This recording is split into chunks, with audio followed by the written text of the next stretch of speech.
But I think there are certain things that make me tick, and one of them is attention to quality.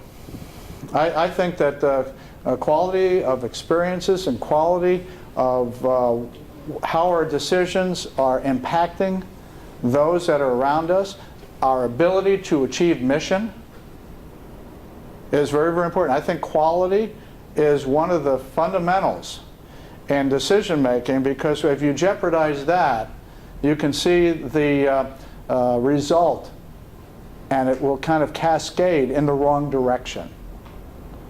Certain things you just can't compromise on, and I think compromising quality is one where you're leading yourself down the wrong path. And the reason why I say that is because as leaders in the decision-making role that we have to make choices.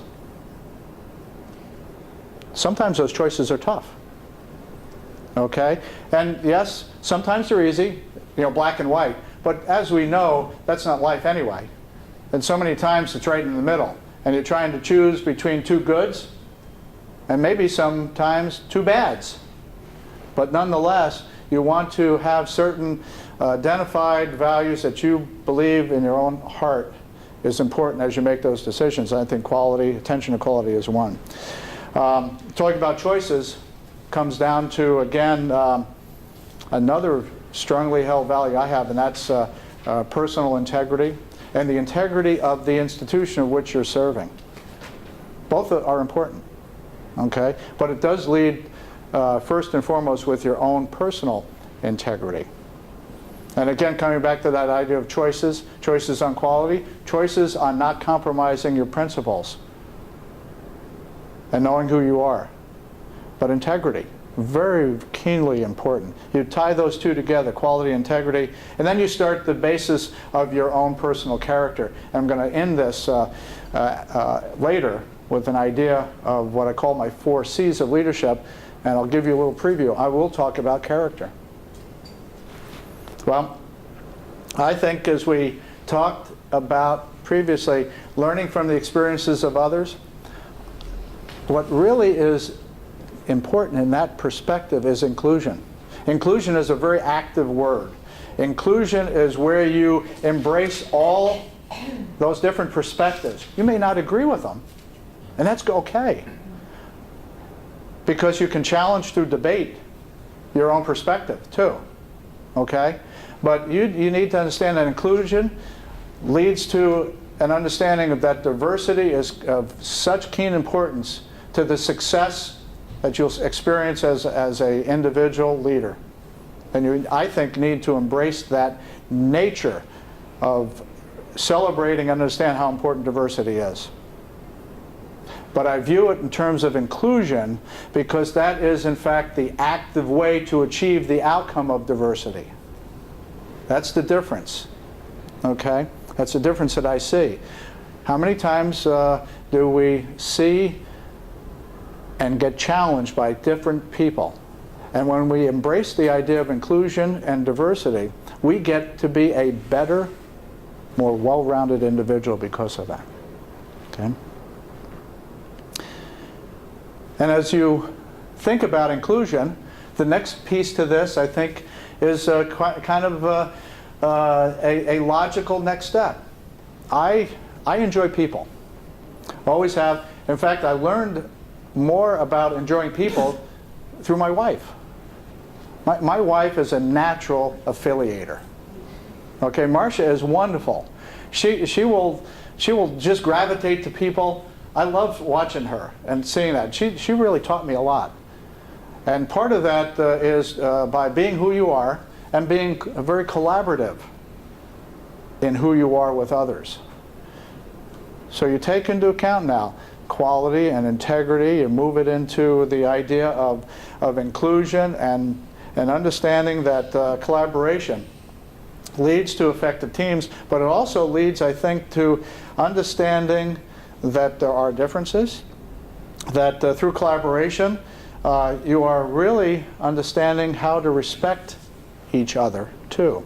There's a certain term of art that I've used time and again, and that is through your leadership, you have to respect the human dignity of others. Must do that, okay?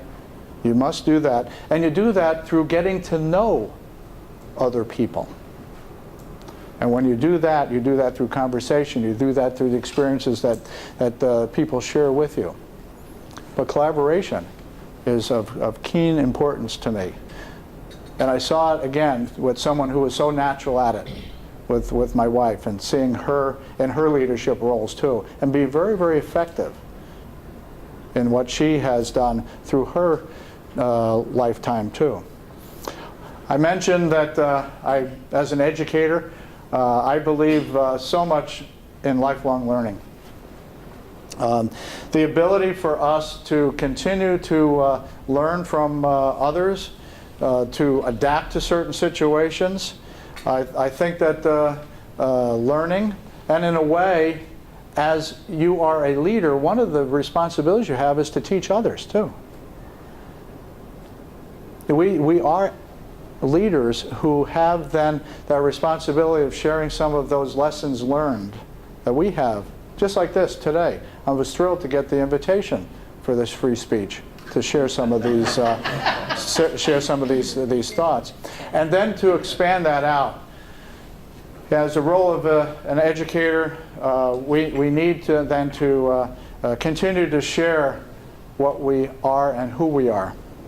And finally, I think that I like the idea of planning and accountability. This is kind of an interesting part to the story.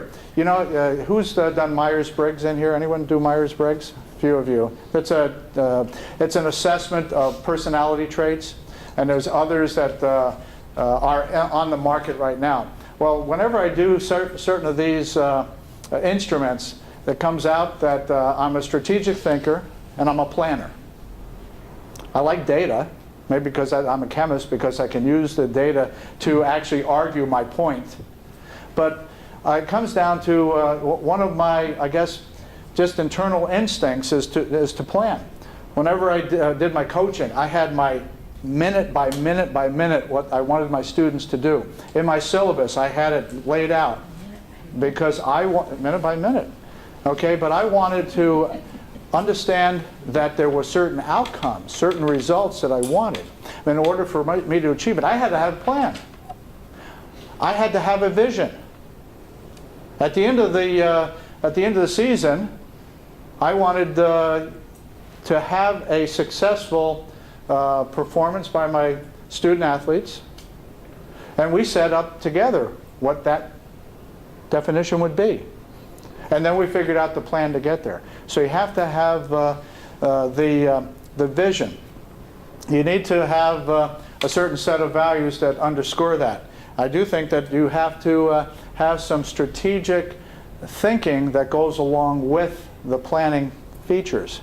What I mean by that is think about different indications of success early on, or as Covey would say, begin with the end in mind. That's my favorite.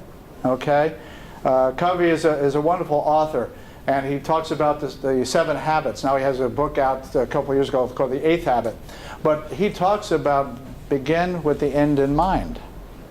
I think you do that with planning, and we do that with an implementation of the plan, and then you have to assess. Can we do it better? But you assess, but you also have one additional feature to this, and that's called accountability. One that my staff understands that, and we collectively embrace the idea of accountability. From the quality all the way to accountability.